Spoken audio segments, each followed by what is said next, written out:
Hello and welcome to Chapter 5 of Intro to Psychology. In this video, I'll be discussing vision, how our eyes and our brains allow us to see the world around us.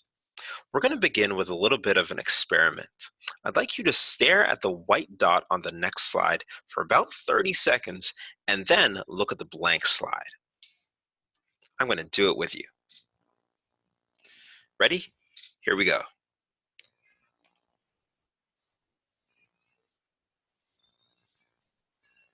Keep staring at the white dot and try not to move your eyes.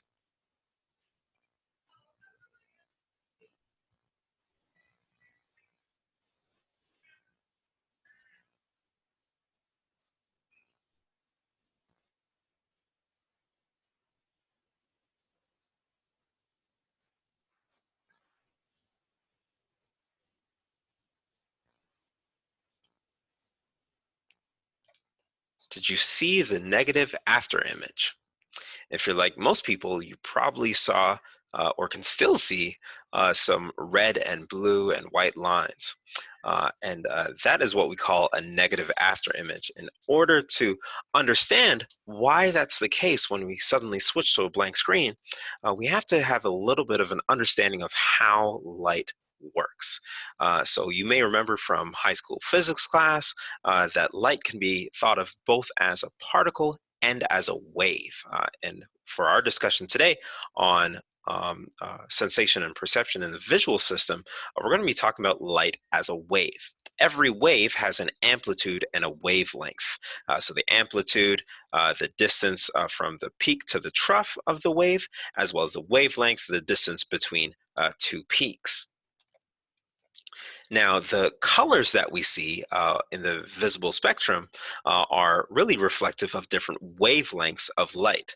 So light that is of longer wavelengths looks closer to the red side of the spectrum, and light that is of shorter wavelengths goes towards the blue or violet side of the spectrum. And that's only talking about the visible portions of the electromagnetic spectrum.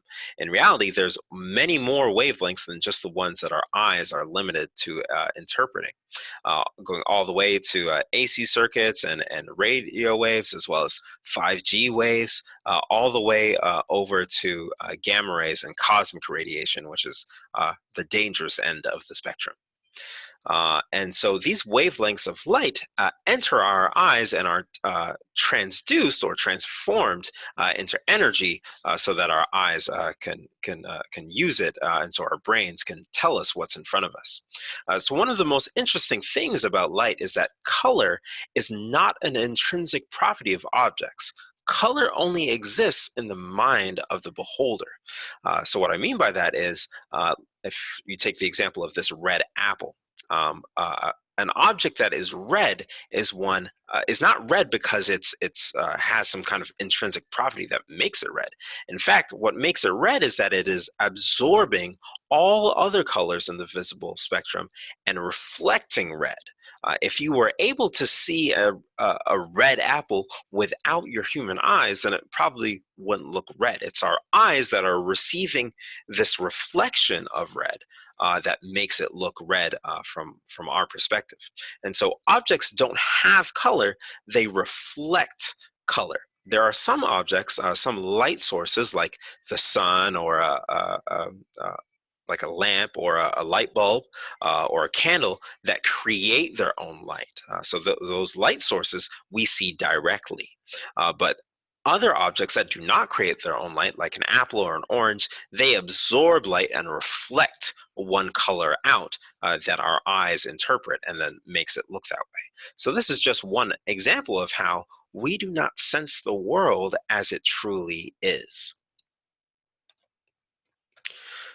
So our eyes do a really incredible and important job. They transform energy from light waves into scenes and information that our brains can use. So this slide shows the basic anatomy of the eye. So first, there's the cornea, which is the transparent covering over the eye. Then there's the pupil, which is the small opening in the eye through which light passes, this dark hole in this diagram down below. So the pupil size is controlled by muscles that are connected to the iris, which is the colored part of the eye. And pupil size can change as a function of several different factors, including light levels, the activity of the autonomic nervous system, drug use, as well as cognitive function.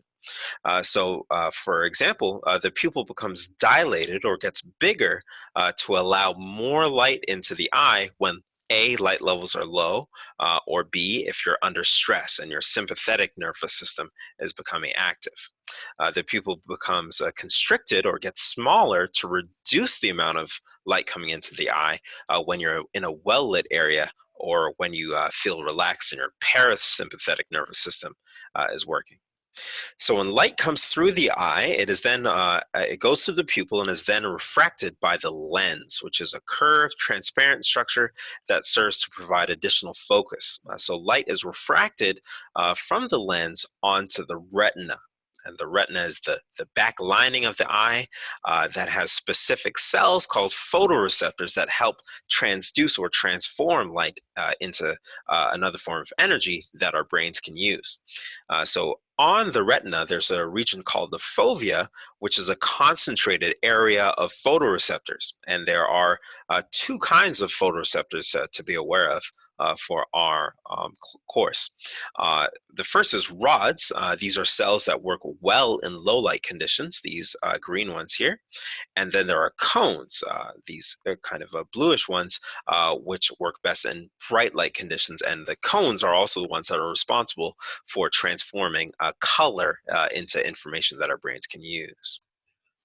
So the rods and cones are primarily concentrated at the fovea, but are also distributed throughout the retina. And that is shown a little bit easier on the next slide. So this slide shows the full process of light and how it is transformed into visual information. So light waves pass through the cornea, enter the eye through the pupil, and then are refracted by the lens. Then they are refracted onto the fovea, which activates certain rods or certain cones.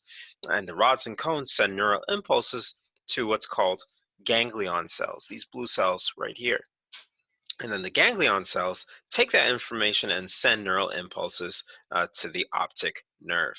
So just as we learned in our chapter 3 about biopsychology, so the information is being transmitted here via neural impulses, via action potentials that eventually gets sent to this long group of neurons here called the optic nerve. And so there's an optic nerve that travels from each eye and that cross in the middle at this structure called the optic chiasm, which is an X-shaped structure just below the cerebral cortex. So in this image, we're looking at the brain from below.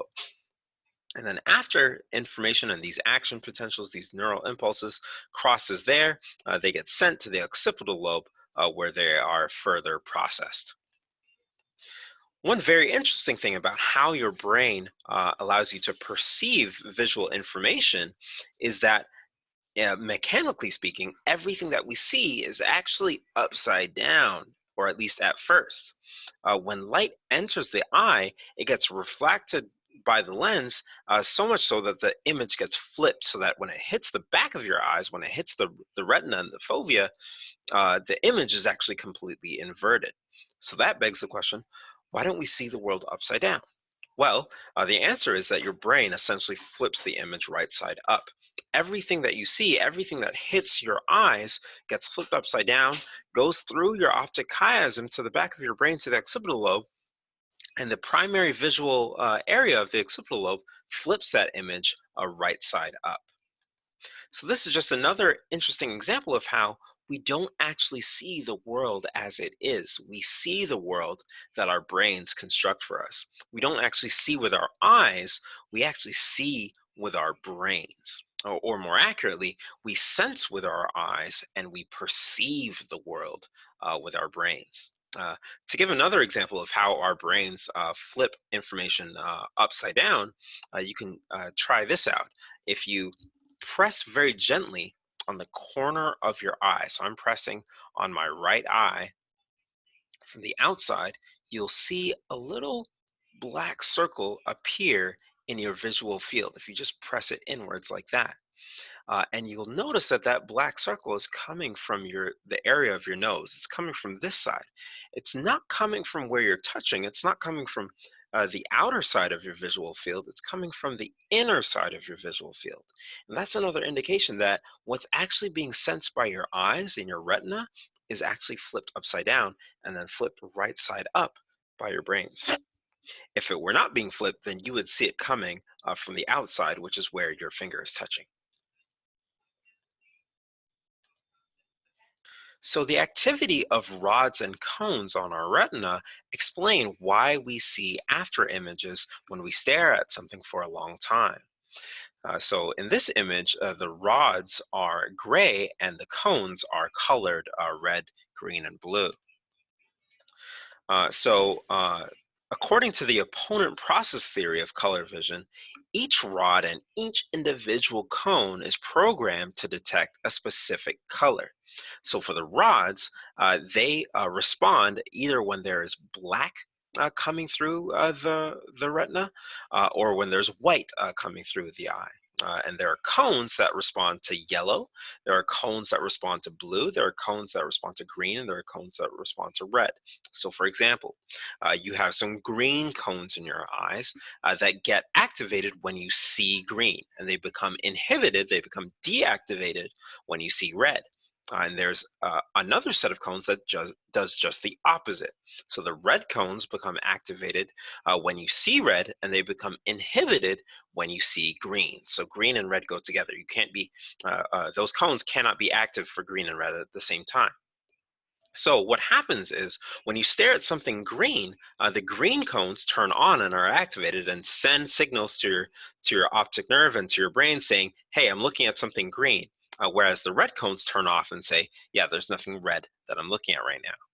Uh, and then when you stare at something green for an extended amount of time, when you stare at it and keep your gaze in one place, the green cones eventually become exhausted. They get tired of sending signals. Just like that action potential, they eventually go into that hyperpolarization where they don't send any more action potentials, and then they stop being as active. And at the same time, the inactivity of the green cones causes the red cones to gradually become active.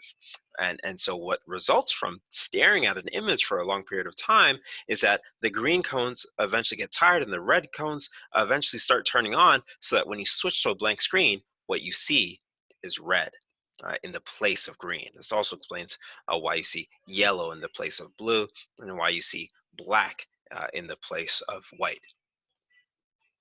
Another very interesting phenomenon related to sensation and perception in the visual system is the blind spot.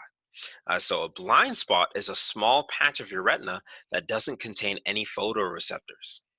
So if you take a look at this diagram again, all of this purple part right here is coated with rods and cones, except for this little entrance where the optic nerve comes through.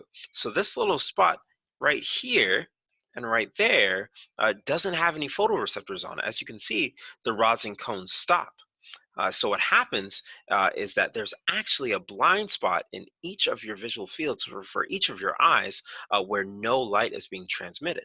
And so what that should look like, or if we just relied on our sensation, is that there should be a little black dot in your visual field whenever you're looking, but you don't see one.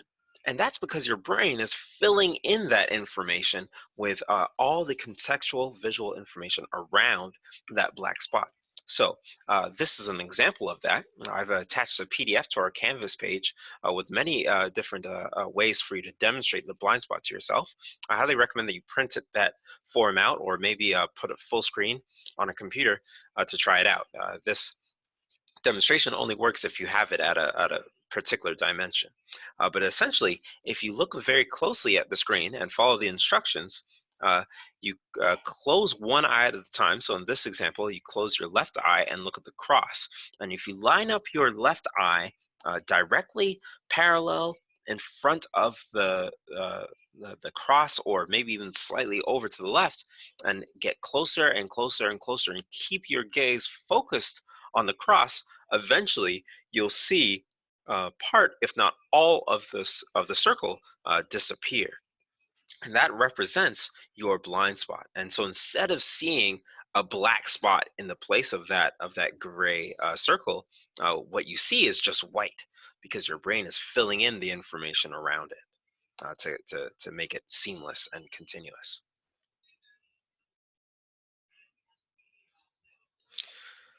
Lastly, one more example of psychological research in sensation and perception.